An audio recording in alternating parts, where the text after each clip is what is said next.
All right, ladies and gentlemen, tonight we're talking about something that most people interact with every day, but very few people stop to question: identification. Driver's license, passports, real ID. Now the world is rapidly moving towards digital ID systems. Every one of these systems has been introduced with the same promise: convenience, security, efficiency. But there's a whole nother side to this conversation that most people aren't even talking about or even aware of. Because every system that identifies you can also track you. Every system that verifies you can also monitor you. And every single digital identity system creates a permanent data trail: where you go, what you access, what you buy, and how you move through society. So tonight, we're going to connect the dots between the digital ID, real ID, surveillance infrastructure, and the growing systems of monitoring that governments and institutions are building right now, whether you're aware of it or not. Not from a place of fear, but from a place of clarity. All right? Because the real cost of these systems, it's never really financial. It's privacy, it's your autonomy, and it's your freedom. And that raises the most important question. We all have questions to ask ourselves.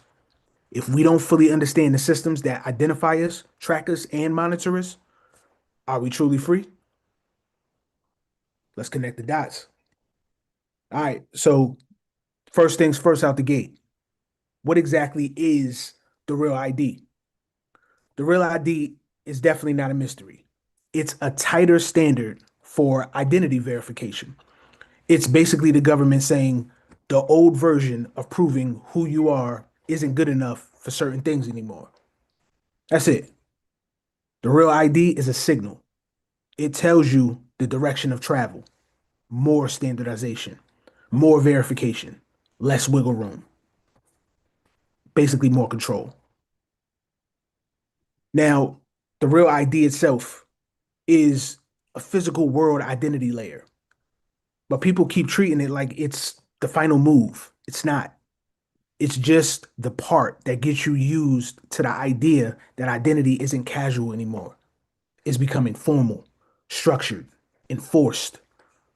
Now I'm gonna show you guys how that can actually connect to the digital ID and how digital ID actually gets rolled out.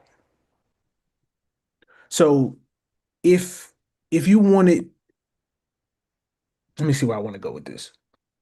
If you want a digital ID system that's trusted, right? You need strong proofing at the very start, at the very beginning. You need a root moment where the system says, yes, this person is real. This person is verified.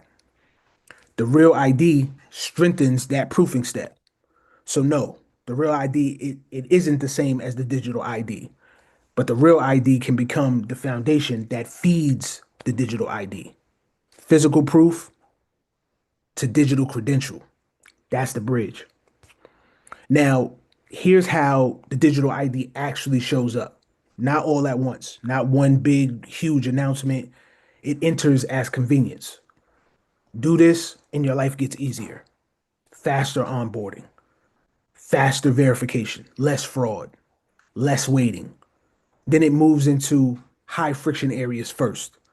I'm talking travel, banking, healthcare, benefits, and other official services. Then it becomes the default, the standard. The old way still exists, but it's slower. It's much harder, more paperwork, more steps. And eventually people stop calling it digital ID. It's just how things work. And it won't be one app. It's going to be stitched into the apps that you're already accustomed to using: your wallets, your logins, the bank verification, your biometrics, your device checks.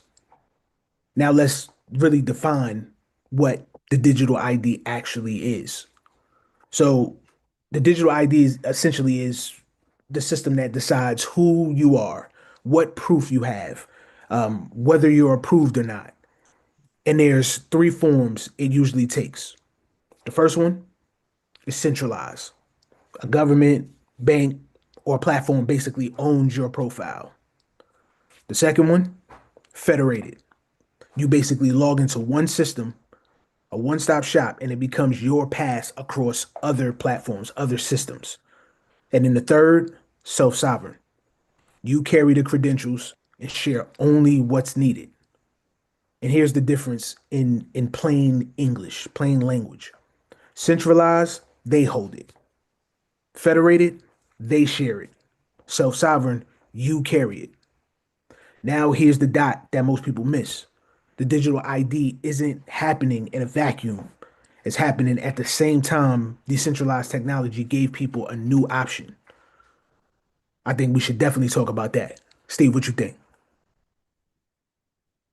I think that matters because this is the part that most people don't take into the equation. So anytime there's a counter, that means there's an option that came before that. And if you're unaware of the option, you miss what the option in the counter is. So when people initially focused on the real ID situation, it was more fear driven than anything, right? Because they tied it to travel. They gave you incorrect information, and it's up to you to do your due diligence, right? Because they felt like, well, I wouldn't be able to travel, or I couldn't get into federal buildings, or all types of stuff, but they just didn't read the small print, and they knew exactly what they were doing, because that's how you get people to comply without forcing an issue at all, right? Less information, you can get a large percentage of people in the population to feel like they are, kind of moving the needle with something. But then there's the harder part, right? There's that other side of the people that they can't really crack so easily. So decentralized tech changed the power dynamic, and that's what we teach at Skyton Academy, right? So once we started to focus on cryptocurrency, this is what then opened us up to understanding the power of this technology. People only see the technology as a sum total of how much money you can make. And I'm like, you have no idea how interwoven this thing is going to be in our lives. So whether you have all the digital money in the world, what does it matter when you're going to be in centralized systems, right? So decentralized networks are built to run without one central controller, right? This is where the party gets fun. This is where now the rabbit has the gun, right? So that matters because it's created as an alternative rail for value. Okay. So it's powerful, guys. It's not just money. This is your everyday life is going to be linked to this sort of situation. So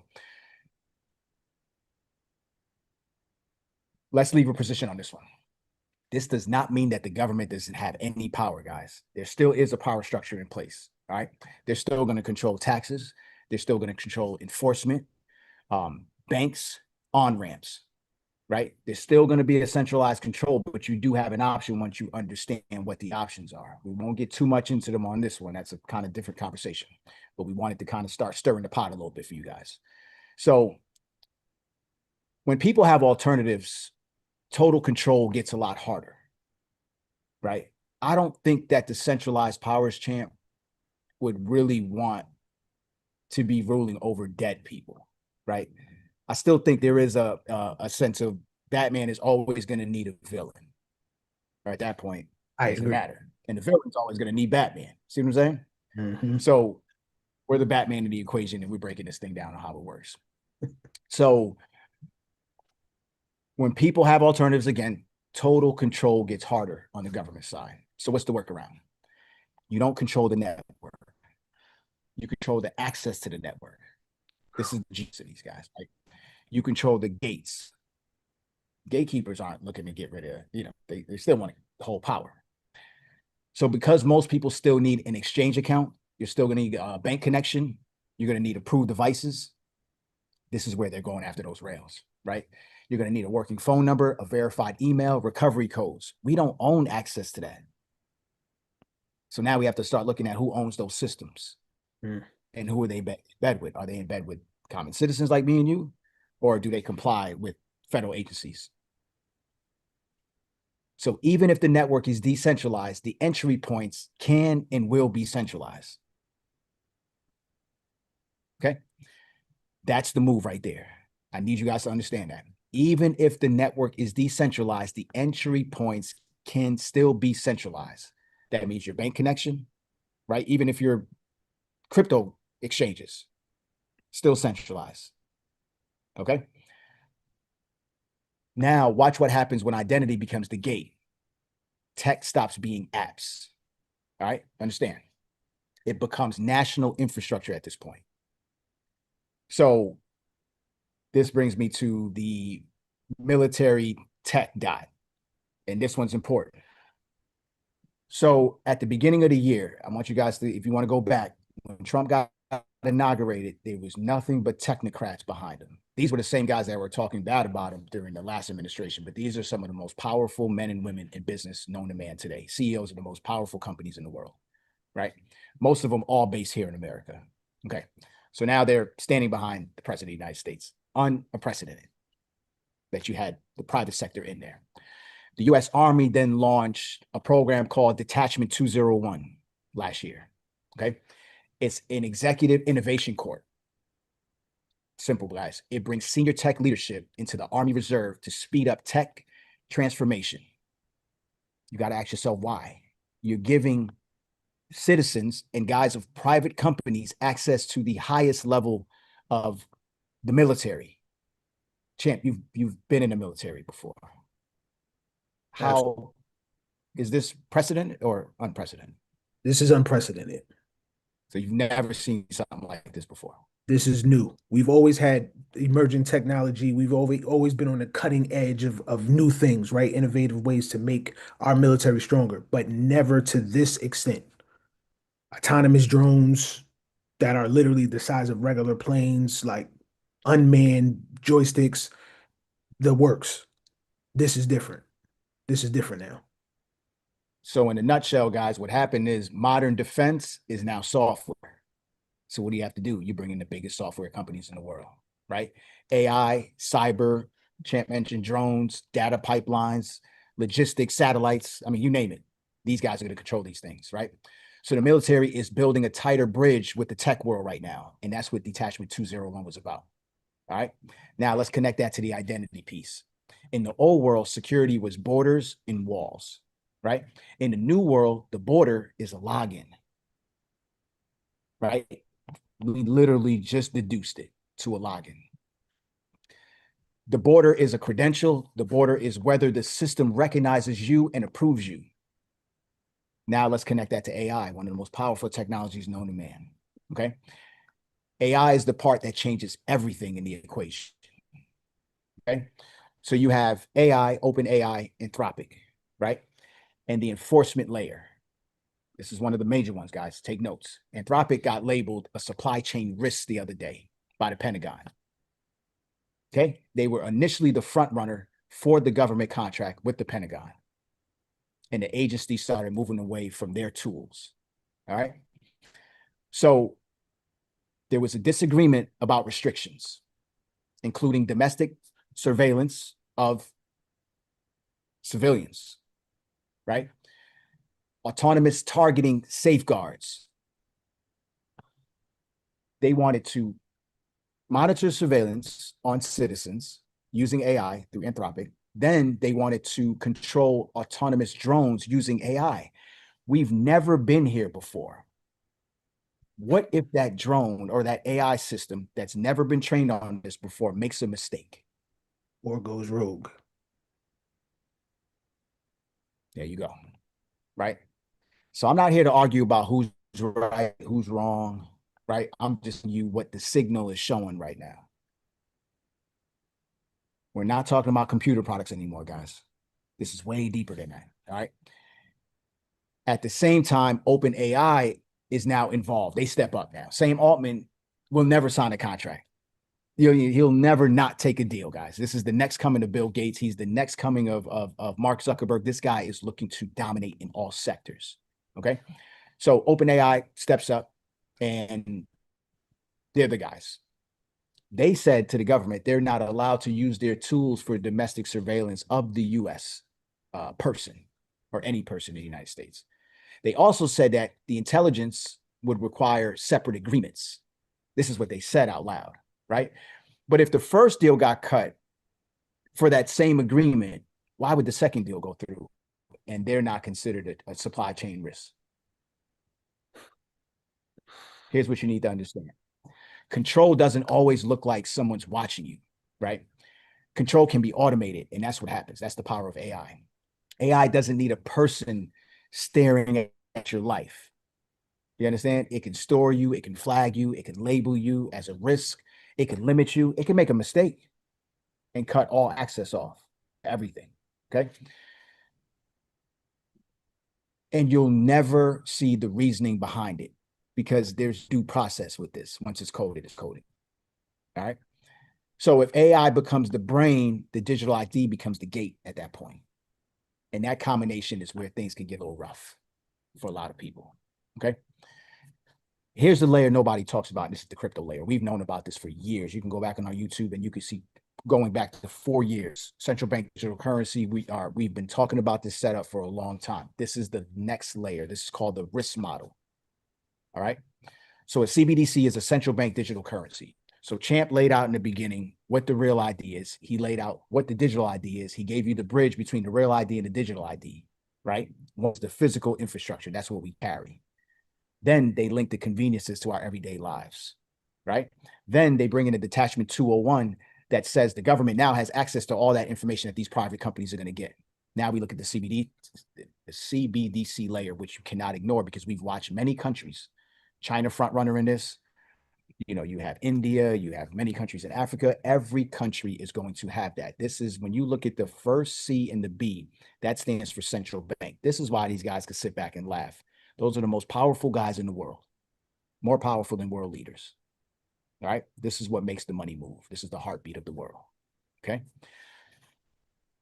So I don't want you to think that it's going to happen exactly like this. We are fragmenting this and just laying it out for you guys to start to process this a little bit easy. And then each one of these topics are drilled down to, which we get inside Skyton Academy on a normal basis, right? So here's the risk model. Identity becomes required for more services, right? AI becomes the decision engine that kind of moves that situation, scoring, flagging, filtering. And guys, if you don't believe it, things are already happening outside the country. That's the beta test ground. Okay. What America has to do is they have to move slow and methodical with this. We're in convenience culture. So the genius in this was they were able to get the tech companies that we have an affinity for, and we don't even know that we're addicted to their products. This is why we created Sovereign OS, the reprogramming of the modern human, identifying what the issues are, identifying who the players are, and then giving you alternate rails so we can start to log off. So to move back a little bit, once OpenAI came on, almost 300% down in memberships right after they signed with the government. That's the power of people when they come together. Yeah. All right. So payments become more permissioned, tied to compliance and rules. We are no longer going to be governed by laws. We're going to be governed by tech. And because it's in the private world and because we do what now? If everything is linked to logins, terms and conditions, guess who just accepted the policy? You and I, every day. So life becomes dependent on staying verified and staying approved. All right. That's not future talk, guys. So you can already see pieces of that happening today. Just step back a little bit. Look at how the systems are set up. How many terms and conditions do you read every day? Even if you wanted to back out and say deny, you don't even have access to the stuff. So why do you think they need your mic, your camera, your contacts, access to your emails? Even if you're in a decentralized world, you're using centralized phones. That is the point of entry. What does it matter? All right. So what can you do? This is what people ask me all the time, and this is what the Academy is setting you up for. You can protect your assets, your assets and your assets. Mm-hmm. You can lock down your emails, which is what we're doing now, right? You can lock down your phone number. Okay, this is things that we're teaching them how to do in the Academy. You can use password managers. You can have, you can separate your critical accounts. The biggest mistake I see people make is you have one email that is the point of entry to everything that you do in life. So what we've done in our household is we went over to Proton and we've segmented all our email accounts now. Personal, professional, bills, family, just separated our lives, right? Because everything was living in one place under Gmail. We had this affinity with Gmail. The hardest thing to do is break consumer behavior. I've had this email since I was 30, 40 years ago. I had this phone number for so long, right? So we're just giving you guys options at the end of the day. You separate your critical accounts. You keep offline recovery and backups. This is a big one, guys. You have no ownership in the data on these clouds right now. If you're not paying for the service, you are the product. So ask yourself, how much is Gmail? Then there are products and services that you pay for, and they're still using the data when you're getting these cloud storages, right? So you have to keep offline recovery backups. You have to reduce single points of failure, right? One email goes down, you're cooked. Phone number gets, put out there and duplicated and stuff, you're smoked. All right. As technology is growing, so is the ability for people to manipulate the technology. But the technology itself is not what's tricking people. Common citizens just don't know what's happening. So you have no clue that you're not supposed to just click emails. You have no clue that you're not supposed to stay on the phone for too long and keep saying hello, hello as they're recording your voice. Right? This is what's happening. This is why we've been getting weird calls. Here's the wild part. During the election, I noticed, and this is even for our company, we had to register our phone number. Company phone numbers had to register, and this was right before the election. And their use of the registration was what? We need open and honest communication. People are getting spammed too much, and we want to make sure that your company is doing legit business. So all the spam calls, right or wrong, Champ, right before the election. Ni hao, we used to get so many calls from China, from this, from here, everywhere, right? During the election, it all stopped. What was the only messages that you were getting during the election to your phone? Vote for Trump, vote for whatever. Yeah, right? Nothing else came in during that time. So how were they able to stop the guardrails on that? So because your first digital ID isn't a government app, it's your email and your phone number. They wouldn't just give it to you so easily. That's why they're integrating it to things that have been integrated into our lives for the past 2-3 decades since we've been involved in tech and the internet. That's it, guys. That's the dot connect right there. Once you understand this structure, go back and rewatch this a couple of times. Share it with friends and family, right? Start to join in on the conversation. The one thing that we're doing at the Academy right here is it's not only the awareness part, it's the implementation part that we're teaching on a daily basis. The endless amounts of settings that are within our phone that change with every update. Like, you have to stay on top of this. But I'm here for the out. Listen, I tonight. actually want to add something else. Well, I do want to add one little thing before I take us out. So the one thing that Steve mentioned, it actually has a name, right? When you are answering the phone and you're like, hello, hello, hello, and they're voice recording you. Do you know that access was granted to them? Every single time I just got a brand new phone. Prime suspect. As soon as you cut the phone on, you have to sign up. You trying to get back into old previous apps, and the first thing every single app asks you is it needs access to your camera. It needs access to your microphone, and you have to give it in order to effectively utilize the app to its maximum potential. Do you know what that's called? That's called voluntary surrender. But the overarching of people's information being collected, analyzed, and then they start to predict your actual human behavior through your data. That's called behavioral surveillance. And that's not a theory. That's already happening right now at massive scale. Every single time that you use your phone, you swipe a card, you tap to pay, you scan your face with biometrics, that data goes somewhere. Or you even verify yourself or your identity as a whole digitally. Systems are recording those patterns about your everyday activities and behavior, where you go, what you buy, how often you travel, the websites that you visit, what time you go to sleep, what political content you like or engage with or leave comments on, what products you're likely to purchase next, right? They're positioning themselves to be massive providers of just more things, more stuff. And you know what that makes you? Super consumers. So I'm not gonna go, too far down that rabbit hole, but this is exactly what's happening to mostly every single one of us. whether you know about it or not. So we'll definitely have a deeper convo, a part two to this. But now I'm gonna leave you guys with this outro, and I'm gonna ask you guys a question. So tonight, in no way was about fear. It was 100% about awareness. Technology itself isn't the issue. The real question is how these systems are structured and who ultimately controls them. Digital ID, real ID, they promise convenience, speed, efficiency, but they also build the same infrastructure for something that's much bigger, which is permanent identity records, expanded surveillance. These systems are all capable of monitoring your movement, your behavior, your access. That history shows that systems like this are rarely introduced all at once, but they arrive gradually, right? They kind of fly under the radar, feature by feature, update by update, until one day people just realize that the system around them has more control than they ever expected.